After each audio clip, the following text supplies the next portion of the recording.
IPL এর ইতিহাসে Chennai super কিংসের হয়ে সবচেয়ে বেশি রানের রেকর্ড গড়লেন মহেন্দ্র সিং ধোনি। এতদিন এই রেকর্ডের মালিক ছিলেন সুরেশ রায়না। গতকাল রয়্যাল চ্যালেঞ্জার বেঙ্গালুরুর বিপক্ষে 16 বলে 30 রান করে অপরাজিত ছিলেন ধোনি। সেই ম্যাচে এই রেকর্ড গড়লেন তিনি। ধোনির এমন রেকর্ডের দিন ম্যাচ হেরে গেছে চেন্নাই। আইপিএল এর রায়না 178 ম্যাচে 4687 রান করেছিলেন।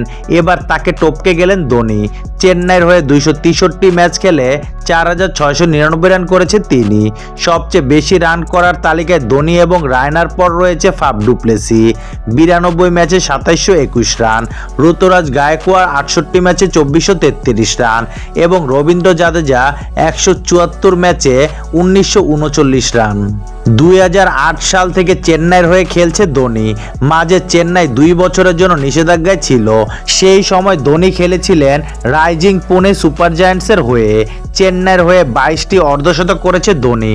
তার ব্যাটিং গড় 40.50, স্ট্রাইক রেট 139.43।